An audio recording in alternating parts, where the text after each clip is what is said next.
হরি নাম আজ আমায় ওই রাজ সিংহাসনে আর থাকতে দিল না প্রভু। তোমার ওই হরি নাম আজ আমায় পথের মাঝে দাঁড় করিয়ে দিয়েছে প্রভু। তাই বলছি সগর, ঠিক আছে তুমি হরি নামের সঙ্গ চাও তো, কিন্তু হরি নামের সঙ্গ করতে হলে অনেক দুঃখ কষ্ট সহ্য করতে হবে। সহজে কি হরিকে পাওয়া যায়? সহজে কি তাকে লাভ করতে পারি? আমরা পারি না। তাই বলছি যে সগর, তুমি নদিয়ার মাঝে দাঁড়ে দাঁড়ে হরি নাম বলবে আর দাঁড়ে দাঁড়ে ভিক্ষা করবে, আর দিনের শেষে যেটুকু ভিক্ষা পাবে সেইটুকু এনে তুমি আগে কি করবে? মদন গোপালকে সেবা দেবে। তো বাবা, সে সময় নদিয়ার মাঝে কেউ চাল ভিক্ষা দিত না, দিত কি? আটা ভিক্ষা। তাই তখন সগর রাজা হয়ে গেলেন কি? সনাতন গোস্বামী। সনাতন গোস্বামী হয় নদিয়ার পথ মাঝে হা কৃষ্ণ প্রাণ কৃষ্ণ বলে দাঁড়ে দাঁড়ে ভিক্ষা করে সে। আর দিনের শেষে যতটুকু পায় এনে ওই আটা দিয়ে কি তৈরি করবে মা? আটা দিয়ে তৈরি করতো রুটি। কিন্তু মা, রুটিটা তৈরি করবে, রুটিটা যে একটু সেঁকবে তার কাছে এমনও তাওয়াটুকু ছিল না, এমনও বাসনও ছিল না। যখনই রুটিটা আগুনে তাপ দিত, রুটি একদিকে পুড়ে যেত। আরে বন থেকে কিছু শাক তুলে নিয়ে এসে কি করতো? মদন গোপালকে সেবা দিত। এভাবেই একদিনে, দুদিনে, 3 দিন। একদিন হঠাৎ করে মদন গোপাল স্বপ্নে দর্শন করালেন যে সনাতন, তুমি আমায় প্রতিদিন যে শাক রন্ধন করে দাও, এই শাকে যদি একটু লবণ দিতে পারিস তাহলে খুব ভালো হয় বাবা। কেননা লবণ ছাড়া তো শাক খাওয়া যায় না। যায়, তেল ছাড়া খাওয়া যায়, লবণ ছাড়া কি খাওয়া যায়?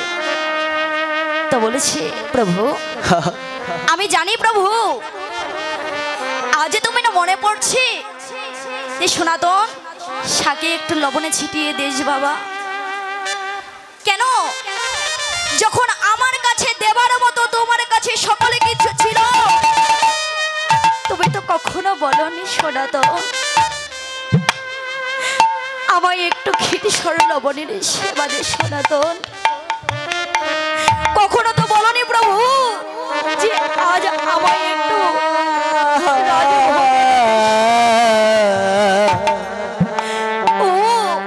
আজ আমার দেবার মতো তোমার কাছে কিছু নেই প্রভু। আজ তোমাকে দেব বলে, আজ তোমার চরণে দেবার মতোই আমার কোনো কিছু নেই প্রভু।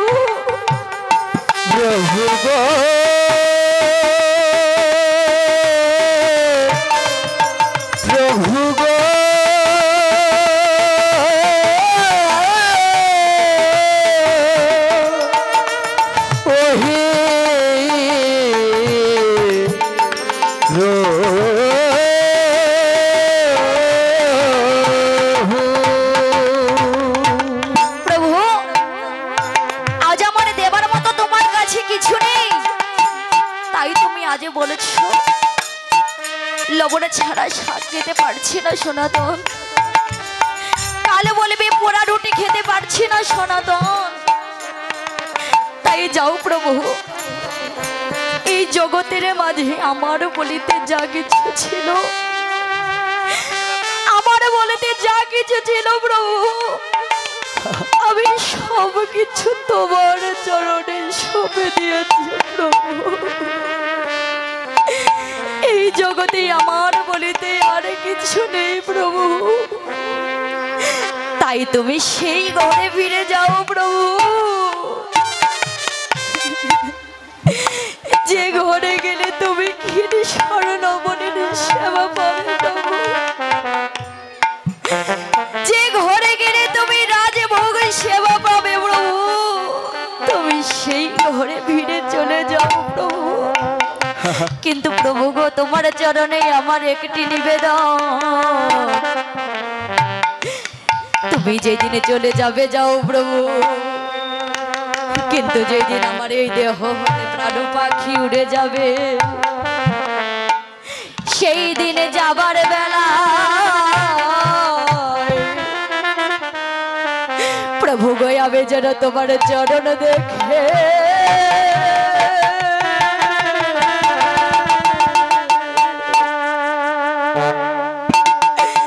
চরণ দেখে আমি যেতে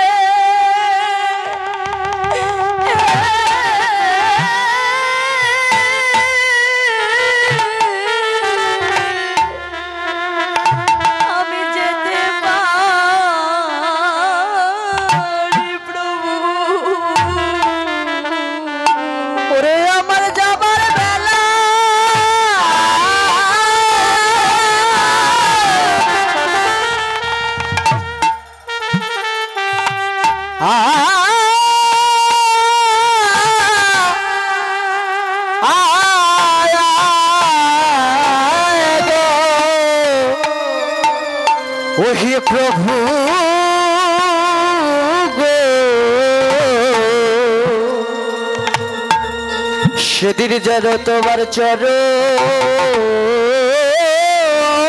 দেখে প্রভু আমি যেতে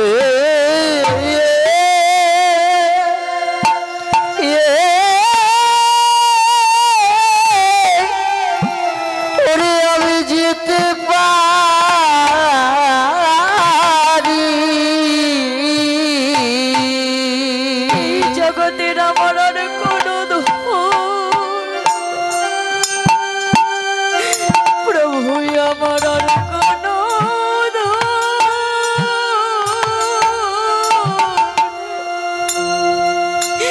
এই জগতের চাই না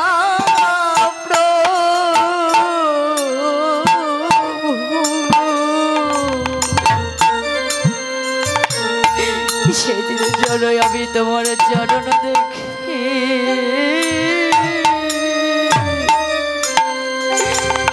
আমি যেতে পারি।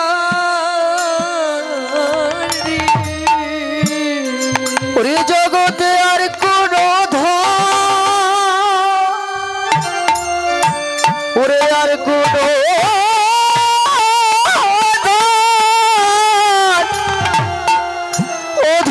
চাই না প্রভু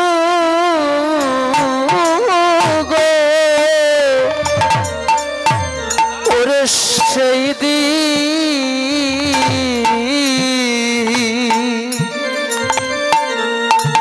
সেদিন যেন তোমার চরণ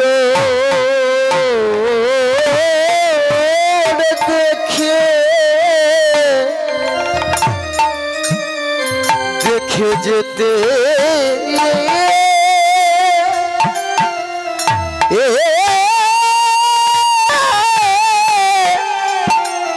ওরে যেতে পারি।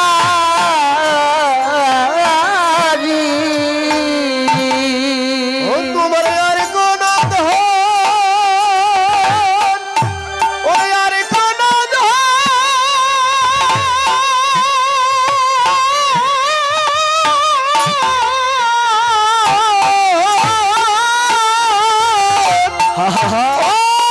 চাই না প্রভু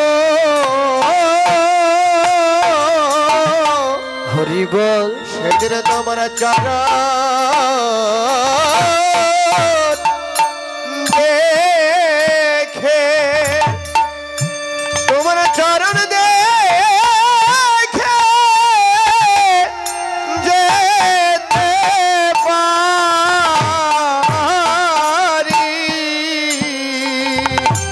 সনাতনকে গৌর হরি বলেছি। সনাতন এই জগতের জীবিত কখনোই আমায় বলে না হে ভগবান,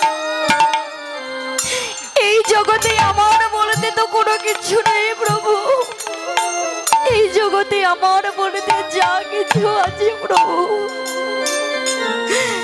আজ হইতে হইতে আমার বলতে যা কিছুই আছে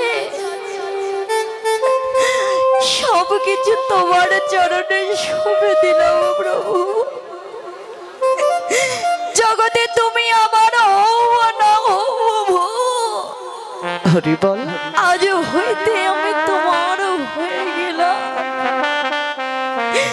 এমন করে কি কোনো ভক্ত কখনো ভগবানকে বলেছে? এমন করে কি কোনো ভক্ত ভগবানকে ডেকেছে? সনাতনের কথা শুনে গৌরহরি আর পারল না সনাতনকে জড়িয়ে ধরতে, তাকে আগে ফিরিয়ে দিতে পারল না। সনাতনকে বক্ষ মাঝে জড়িয়ে ধরে বলেছে, শুভ সনাতন, এই জগতে শুধু একজন ভক্তই ভগবানের জন্য কাঁদে না, একজন ভক্তই শুধু ভগবানের চরণের আশা করে না। আমি ভগবান হয়ে ভক্তের চরণ বিনে কিছু জানি না, ভক্তের চরণে বিনে আমি কিছু বুঝি না। তাই তো বলেছি, ভক্তই আমার মাতা পিতা, ভক্তই আমার গুরু, ভক্তই আমার নাম রেখেছে বাঞ্ছা কল্পতরু। ভক্তের হাতে আমার প্রেমের দড়ি, ভক্তই আমায় যেদিকে ঘোরায় আমি সেই দিকেই ভগবান যেদিকে ঘোরায়,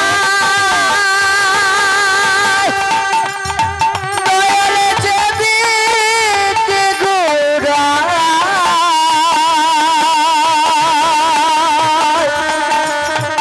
আমরা ভক্ত ওরে সেদিক ঘুরি রে।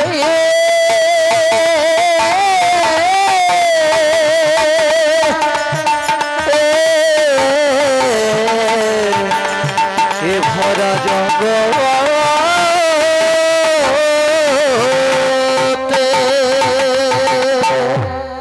তাই বাবা, শ্রীমান গৌরাঙ্গ মহাপ্রভু এই নদিয়ার মাঝে অবতীর্ণ হয়েছিলেন, কারণ তার ছিল। তার কি কারণ ছিল? তার দুইটি কারণ ছিল। কি কি? চৈতন্য চরিতামৃত প্রমাণ করলেন, রসরাজ গোড়া মহাভাবেতে বসি নদিয়ায় প্রকট হইলেন আসি, রসে ভাষা রসে তনু বাহিরে গৌরাঙ্গ ভিতরে কানো। অর্থাৎ শ্রীমান গৌরাঙ্গ মহাপ্রভু এই ধরাধামের মাঝে অবতীর্ণ হলেন কেন? তার কারণ ছিল দুটো। কি? এক হলো ভক্তাধীন ভগবানকে হৃদয়ে ধরে আস্বাদন করবেন এবং এই নদিয়ার মাঝে নাম সংকীর্তনে বিলাইবে বলে তিনি এই নদিয়ার মাঝে অবতীর্ণ হলেন। হরি বল। তাহলে যিনি সর্বকারণের কারণ, তার যদি এই জগতের মাঝে আসার একটি উদ্দেশ্য থাকে, তাহলে আমরা মানবকুলে জন্ম পেয়েছি, তাহলে মানবকুলে জন্ম পেয়ে আমাদের উদ্দেশ্য কি আর কারণ কি? কেন আসলাম, কেন এসেছি?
ফুলি নবী বিহার করি যত ভাগ বলি খেলে হরি নামের ও খেলা যেন খেলে হরি হরি নামের খেলা খেলে হরি নামের খেলা ও নাম প্রেমের খেলা যোগী করে খেলে হরি নামের খেলা ওই নামের খেলা ওরে যোগ করে দেখো খেলে হরি ওই নামের খেলা খেলা যোগ করে খেলে হরি নামের খেলা প্রেমের খেলা যোগী করে খেলে হরি রামের খেলা যোগ করে খেলে হরি রামের খেলা যোগ করে খেলে হরি ও দেখো নামের খেলা হরি বিহার করি ভগবন্ডলী আরে তুলি নবী আর করি ও তো তো হাত দেব মন্ডলী তাহলে আজ গৌরহরি কি করছে? খেলা খেলছে। এই জাগতিকের জগতে অনেক খেলা আছে কিন্তু মা রয়েছে না, কিন্তু এই জাগতিকের জগতের খেলার কিন্তু হার আছে, জিত আছে, জয় আছে, পরাজয় আছে, আছে না? কিন্তু আজ গৌরহরি এমন খেলা খেলছে যে খেলার কোনো হার নেই। তাহলে এই জাগতিকের জগতের যদি কোনো খেলা খেলতে হয় তার জন্য তো পক্ষ লাগবে, লাগবে না? দল লাগবে না? পক্ষ ছাড়া তো কখনো খেলা যায় না।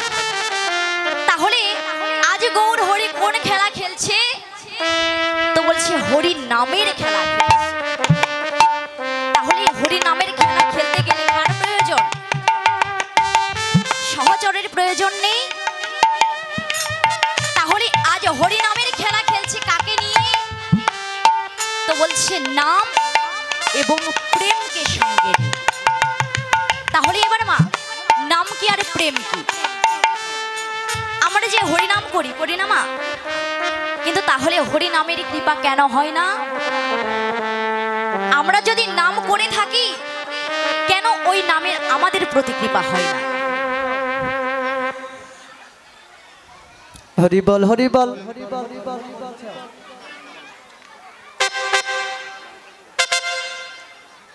হরি বল।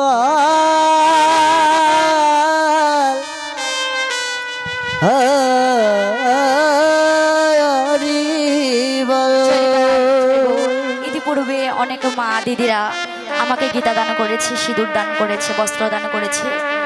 আপনারা সকলে সাধুগুরু বৈষ্ণব তাদেরকে আশীর্বাদ করবেন, তাদের যেন সকল ইচ্ছা পূর্ণ হয়ে যায় এবং ভগবানের চরণের প্রতি তার মধ্যে হয়। নিতাই গৌর হরি হরি বল।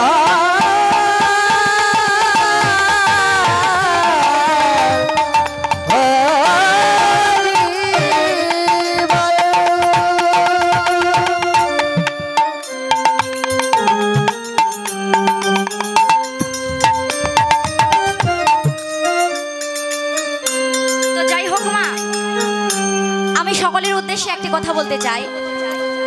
দেখুন, এই যদি এই বাদ্যযন্ত্র যদি আমরা যদি কথা না বলি, তাহলে আমরা যে কথা বলছি তাতে যে সাউন্ড, যে শব্দের তৈরি হচ্ছে, আমরা স্তব্ধ হয়ে গেলে দেখুন তার থেকে যেন দ্বিগুণ শব্দ হচ্ছে। তাই হরি বল হরি বল মাছের বাজারে বসে গিয়েছে আজ এখানে। হরি বল।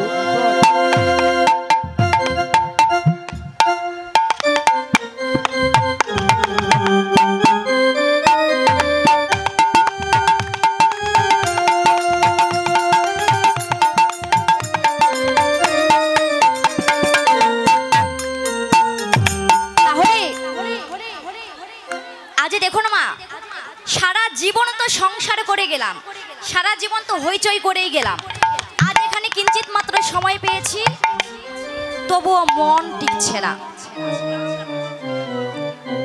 তাহলে তাহলে কি হবে বলুন তো? শুধু এই জায়গায় না মা, যেখানে দেখবে যে ভক্ত সঙ্গ হয়েছে, এই এক কথা বলতে বলতে আর বলার ইচ্ছে থাকে না। তাই আমার মনে হয় যাদের গল্প আছে, যারা কীর্তন শোনার মন মানসিকতায় নাই, তাই এখানে বসে থাকার থেকে না থাকা, বাড়িতে যাওয়া অনেক ভালো। হরি বল, হরি তাই বল। আপনাদের চরণে নিবেদন, আপনারা কথা না বলে যেটুকু সময় পান একটু মনোযোগ হয়ে সকলে লীলা সাধন করুন, দেখবেন অবশ্যই ভালো লাগবে। হরি বল।